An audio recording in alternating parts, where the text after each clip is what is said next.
Hi friends, ಚಾನಲ್ಗೆ ಸ್ವಾಗತ ಸುಸ್ವಾಗತ. ಇದೀಗ ವರ್ಷದ ಕೊನೆಗೆ ಕನ್ನಡ ಸಿನಿಮಾ ಒಂದು ಭರ್ಜರಿ ಯಶಸ್ಸನ್ನು ಕಾಣ್ತಾ ಇದೆ. ಚಾಲೆಂಜಿಂಗ್ ಸ್ಟಾರ್ ದರ್ಶನ್ ಅವರ ಕಾಟೇರ ಚಿತ್ರವು ಬಾಕ್ಸ್ ಆಫೀಸ್ನಲ್ಲಿ ಇದೀಗ ಧೂಳೆಬ್ಬಿಸ್ತಾ ಇದೆ. ದರ್ಶನ್ ಅವರ ವಿಷಯಕ್ಕೆ ಬಂದರೆ ಕಲೆಕ್ಷನ್ ವಿಷಯದಲ್ಲಿ ಸದ್ದಾಗೋದು ಕಾಮನ್, ಆದರೆ ಎಲ್ಲ ವರ್ಗದ ಆಡಿಯನ್ಸ್ಗಳು ಇಷ್ಟಪಟ್ಟು ಈ ಸಿನಿಮಾನ ನೋಡ್ತಾ ಇದ್ದಾರೆ.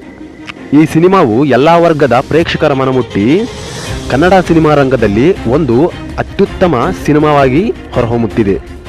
ಮತ್ತು ಈ ರೀತಿ ಕನ್ನಡದಲ್ಲಿ ಮಾತ್ರ ರಿಲೀಸ್ ಆದ ಸಿನಿಮಾಗಳ ಪೈಕಿ ಈ ಕಾಟೇರ ಸಿನಿಮಾವು ಅತ್ಯಂತ ಹೆಚ್ಚು ಗಳಿಕೆಯನ್ನು ಮಾಡ್ತಾ ಇದೆ.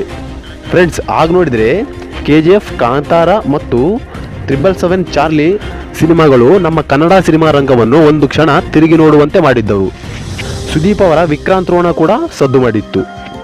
ಹಣ ಗಳಿಕೆಯಲ್ಲೂ ಕೂಡ ಈ ಸಿನಿಮಾಗಳು ದಾಖಲೆ ಬರೆದಿದ್ವು. ಕಳೆದ ವರ್ಷ 2023ರಲ್ಲಿ ರಕ್ಷಿತ್ ಶೆಟ್ಟಿ ಅವರನ್ನು ಬಿಟ್ಟರೆ ಬೇರೆ ಯಾವುದೇ ಸ್ಟಾರ್ ಸಿನಿಮಾ ನಟರ ಮೂವಿಗಳು ರಿಲೀಸ್ ಆಗಲಿಲ್ಲ. ವರ್ಷದ ಆರಂಭದಲ್ಲಿ ದರ್ಶನ್ ಅವರ ಕ್ರಾಂತಿ ಸಿನಿಮಾ ರಿಲೀಸ್ ಆಗಿತ್ತು. ಬಟ್ ಎಲ್ಲ ವಿಧದ ಪ್ರೇಕ್ಷಕರನ್ನು ಈ ಸಿನಿಮಾ ಅಟ್ರಾಕ್ಟ್ ಮಾಡಲಿಲ್ಲ. ಆದರೆ ಈಗ ವರ್ಷದ ಕೊನೆಗೆ ಡಿ ಬಾಸ್ ಅಬ್ಬರ ಶುರುವಾಗಿದೆ. ಪ್ಯಾನ್ ಇಂಡಿಯಾ ಸಿನಿಮಾ ಅಬ್ಬರದ ನಡುವೆಯೂ ಕೂಡ ಒಂದು ನಾನ್ ಪ್ಯಾನ್ ಇಂಡಿಯಾ ಸಿನಿಮಾವಾಗಿ ಕಾಟೇರ ಸಿನಿಮಾವು ಕಲೆಕ್ಷನ್ ವಿಷಯದಲ್ಲಿ ದೊಡ್ಡ ಮಟ್ಟದಲ್ಲಿ ಗೆಲ್ತಾ ಇದೆ. ಒಂದು ಬಂದೂಕಲ್ಲ 100 ಫಿರಂಗಿಗಳು ಬಂದ್ರೂ ಈ ಕಾಟೇರ ಸಿನಿಮಾವನ್ನು ತಡೆದು ನಿಲ್ಲಿಸೋಕೆ ಆಗಲ್ಲ ಅನ್ನೋ ರೀತಿಯಲ್ಲಿ ಹಣ ಗಳಿಕೆ ಮಾಡ್ತಾ ಇದೆ.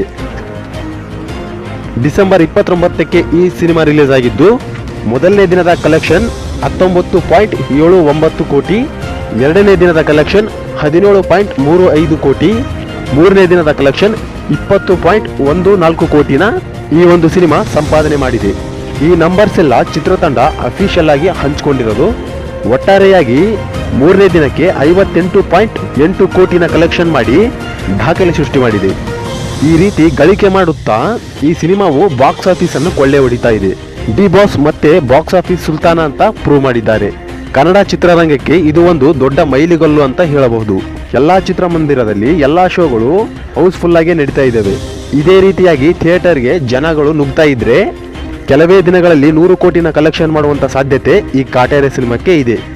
ಸೂಪರ್ ಸ್ಟಾರ್ ನಟರೊಬ್ಬರು ಒಂದು ಕಂಟೆಂಟ್ ಮೇಲೆ ಸಿನಿಮಾ ಮಾಡಿದ್ರೆ ಕನ್ನಡದ ಸಿನಿಮಾ ರಂಗದಲ್ಲಿ ಎಷ್ಟು ಗಳಿಕೆ ಮಾಡಬಹುದು ಅಂತ ಈ ಕಾಟೇರ ಸಿನಿಮಾ ತೋರಿಸಿಕೊಟ್ಟಿದೆ. ಹಾಗೇನೆ ದರ್ಶನ್ ಅವರ ಮುಂದಿನ ಸಿನಿಮಾ ಬಗ್ಗೆ ಎಕ್ಸ್ಪೆಕ್ಟೇಷನ್ ಇಟ್ಕೊಳ್ತಕ್ಕಂಥ ಕ್ಯೂರಿಯಾಸಿಟಿಯನ್ನು ಈ ಸಿನಿಮಾ ಸೃಷ್ಟಿ ಮಾಡಿದೆ.